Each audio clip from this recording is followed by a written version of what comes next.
अतिवृष्टी आणि पूरपरिस्थितीमुळे बीड जिल्ह्यातील शेतकरी उद्ध्वस्त झालेला असताना साधी नुकसानीची पाहणी करण्यासाठी प्रशासनातील एकही अधिकारी आला नाही आणि यामुळे शेतकरी हतबल झालेला आहे। याबाबत पाटोदा तालुक्यातील रोहतवाडी शिवारात शेतकऱ्यांसोबत बातचीत केलेली आहे आमचे प्रतिनिधी सुरेश जाधव यांनी।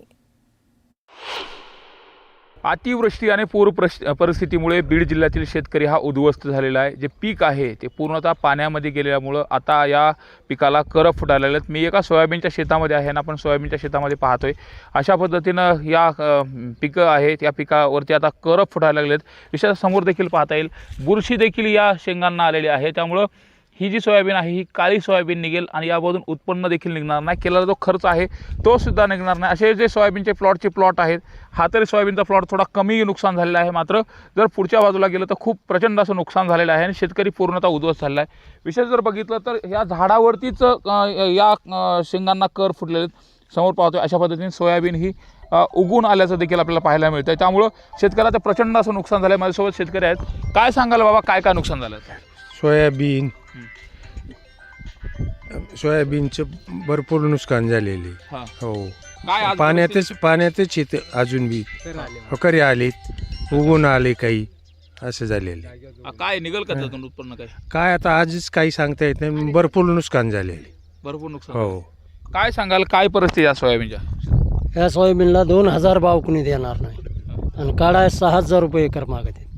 शेतकऱ्याला तोट्यात आहे सध्या, शेतकऱ्याला एकही रुपया फायदा नाही, ह्यात तोटा आहे उलटी। आणि हे आलेलं काढून तर बाहेर तर काढावं लागेल ना, सरकार काही बघत नाही। सरकार 1 रुपया मदत देऊ शकत नाही। ह्या जमिनी वाहून गेल्यात, हे सगळं भरपाई करून देऊ शकत नाही सरकार।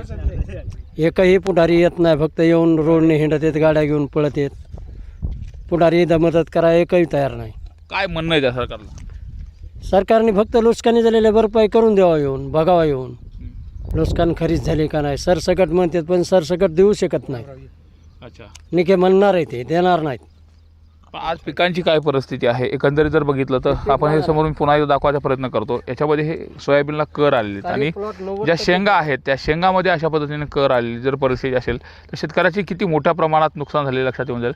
काय सांगाल बाबा, आज फक्त सोयाबीनचं नुकसान आहे का इतर कोणत्या पिकांचं समजाच नुकसान आहे? बाजरी, सोयाबीन, तूर, म्हणजे राणा जायला लागेच नाही, पण आता नाही विलाजानी शेती नीट करावं लागणार आहे। आता जर नीट करायची शेती म्हटलं तर किती खर्च येऊ शकतो? आता खर्च 6,000 रुपये एकर मागते काढायला, हे बाहेर काढायचं। पण खाद बे म्हणजे आता हे काय होईल, परवडतच ना शेती। उलटी माझं म्हणणं आहे सरकारला काहीतरी आमचं 1-2 एकर लिहून घ्यावा, आमची भरपाई करून द्यावा, त्याशिवाय पर्याय नाही। पिकामध्ये सोयाबीन गेली, सरकी गेली सर, माझी स्वतःची रानामध्ये पाणी वाहतं, एक रान वाहवाला इतकं बघायला आलं नाही तिकडे, बघायला आलं नाही, नुसतं गावातून चौकशी करून जाते माघारी। बीड जिल्ह्यातील आज अतिवृष्टी आणि पूरग्रस्त शेतकरी त्याच्या डोळ्यामध्ये अश्रू पाहायला मिळतात आणि ते डोळ्यातले अश्रू पाहण्यासाठी पुसणं तर लांब सोडा, पाहण्यासाठी सुद्धा कुठलाही शासकीय अधिकारी पंचनामा करण्यासाठी त्या ठिकाणी पोहोचला नाही, हे दुर्दैव आहे। जर कुणी न्यूज 18 लोकमत पाहत असतील जे अधिकारी आहेत त्यांना माझी विनंती आहे की या शेतकऱ्यांचे अश्रू पुसण्यासाठी त्यांच्या बांधावरती जाऊन त्यांचं काय नुकसान झालं हे तुम्ही पाहणार का, हे महत्त्वाचं आहे। सुरेश जाधव, न्यूज 18 लोकमत, बीड। चंद्रपूर